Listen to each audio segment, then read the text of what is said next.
Votre foi est votre fortune. Chapitre 7. Ta volonté soit faite. Pas ma volonté, mais la tienne soit faite. Luc 22, verset 42. Cette résignation n'est pas une compréhension aveugle que « je ne peux rien faire par moi-même, le Père en moi fait les œuvres ». Quand l'homme le veut, il essaie de faire apparaître quelque chose qui n'existe pas maintenant dans le temps et l'espace. Trop souvent, nous ne sommes pas conscients de ce que nous faisons réellement. Nous déclarons inconsciemment que nous ne possédons pas la capacité d'expression. Nous prêchons notre désir dans l'espoir d'acquérir les capacités nécessaires dans le futur. Je ne le suis pas, mais je le serai. L'homme ne se rend pas compte que la conscience est le Père qui fait le travail, et essaie ainsi d'exprimer ce qu'il n'a pas conscience d'être. De tels efforts sont voués à l'échec, seul le présent s'exprime. Si je ne suis pas conscient d'être ce que je recherche, je ne le trouverai pas. Dieu, votre conscience, est la substance et la plénitude de tout. La volonté de Dieu est la reconnaissance de ce qui est et non de ce qui sera. Au lieu de voir ce dicton comme « que ta volonté soit faite », je le vois comme « ta volonté a été faite ». Les travaux sont terminés. Le principe par lequel toutes choses sont rendues visibles est éternel.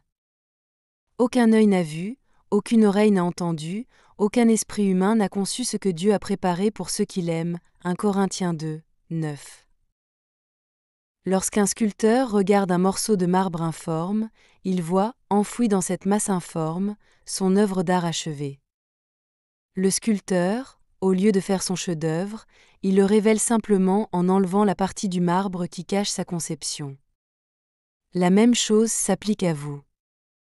Dans votre conscience sans forme est enfoui tout ce que vous ne concevrez jamais d'être. Reconnaître cette vérité vous transformera d'un travailleur non qualifié qui essaie de le faire de cette façon, à un grand artiste qui reconnaît qu'il en est ainsi. Votre affirmation que vous êtes maintenant ce que vous voulez être supprimera le voile des ténèbres humaines et révélera parfaitement votre affirmation. Je suis ça. La volonté de Dieu a été exprimée dans les paroles de la veuve, ça va. La volonté de l'homme aurait été, ça ira bien. Dites, je vais bien, c'est-à-dire je suis malade. Dieu, l'Éternel maintenant, n'est pas moqué par des mots ou de vaines répétitions. Dieu personnifie continuellement ce qu'il est. Par conséquent, la démission de Jésus, qui s'est fait égal à Dieu, devait passer de la reconnaissance du manque, que l'avenir indique par « je serai », à la reconnaissance de l'offre, en disant « je suis cela, c'est fait, merci Père ».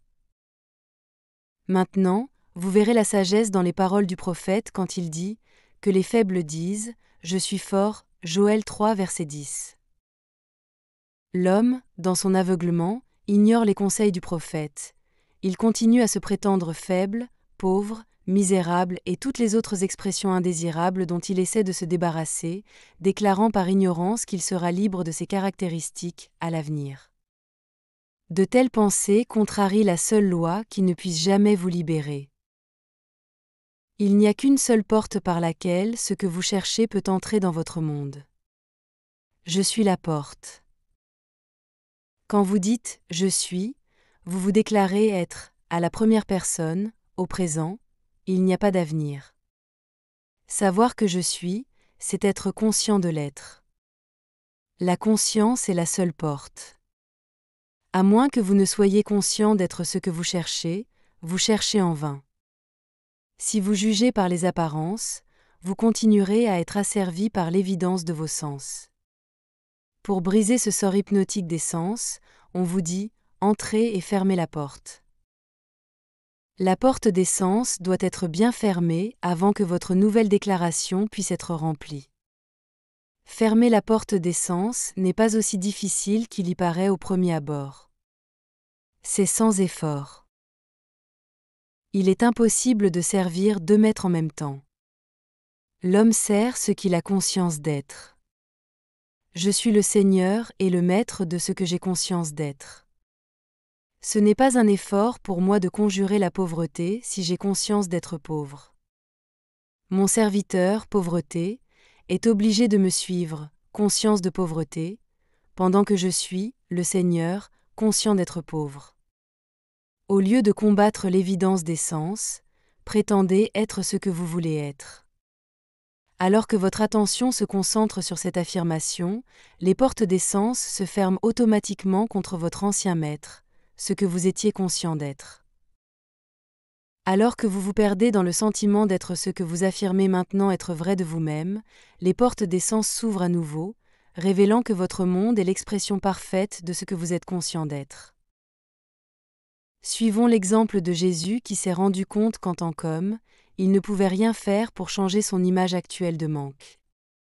Il ferma la porte de ses sens contre son problème et se dirigea vers son Père, celui pour qui tout est possible. Ayant nié l'évidence de ses sens, il a prétendu être tout, juste un instant avant, ses sens lui ont dit qu'il ne l'était pas. Sachant que la conscience exprime sa ressemblance sur terre, il est resté dans la conscience revendiquée jusqu'à ce que les portes, ses sens, soient ouvertes et confirmaient la règle du Seigneur. Rappelez-vous, je suis et le Seigneur de tous. N'utilisez plus jamais la volonté de l'homme qui affirme « je serai ». Soyez aussi résigné que Jésus et affirmez « je suis cela ».